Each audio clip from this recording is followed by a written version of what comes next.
Hi friends, Sivaji Krishnamurthy இந்த புறம்போக்க பத்தி தான் இன்னைக்கு பேசணும். ஒரு மேடையில நின்று பெண்களை அந்த அளவுக்கு இழிவுபடுத்தி பேசியிருக்கான். விஜய் பிடிக்குதுன்னா பனையூர்ல பங்களா இருக்கு, நிறைய ரூம் இருக்கு, போய் படுத்துக்க, நாங்க என்ன கேட்கவா போறோம்னு கேட்டிருக்கான். இந்த மாதிரி உன் பொண்டாட்டி உன் பொண்ணை வந்துட்டு நிறைய பங்களாவுக்கு ரூமுக்கு அனுப்பிதான் இன்னைக்கு நீ இந்த பதவியில இருக்கியாடா? ஏண்டா பொறுக்கி நாயே? இந்த பொதுமக்களும் இந்த பெண்களும் ஓட்டு போட்டதுனாலதான் உனக்கு இந்த பதவி. உங்க ஆட்சியிலேயே வந்து பெண்களுக்கு பாதுகாப்பு கொடுத்திருக்கீங்க, உங்க ஆட்சியிலேயே பெண்களை மதிச்சிருக்கீங்க. இதை விடவா பெண்களை கேவலமா பேசணும்? உன் பொண்ணுக்கு வந்து உன்னை பிடிக்குதுன்னா நீ போயிருவே உன் பொண்ணு கூட. உன் பொண்டாட்டி பொண்ண பேசுனா உனக்கு எப்படி கோவம் வருமோ இதே மாதிரிதான் அவங்கவுங்க குடும்பத்துல இருக்கிற பெண்களை பேசுறப்ப எல்லாத்துக்குமே கோவம் வரும். இவன் பேசுறப்ப உட்காந்து மேடையில சிரிக்கிறாங்க. உங்க வீட்டுல எல்லாம் பெண்கள் இல்ல, இதே பேச்சுதான் உங்க வீட்டுல இருக்கிற பெண்களுக்கும் வரும்.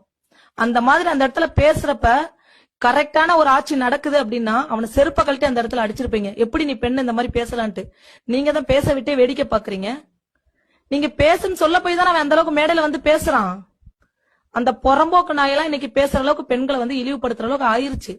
இதுக்கு மேலேயுமாங்க இந்த ஆட்சி இருக்கணும்? யோசிச்சு சிந்திச்சு, உங்களோட ஒவ்வொரு ஓட்டும் அவ்வளவு முக்கியமானது. யோசிச்சு ஓட்டு போடுங்க.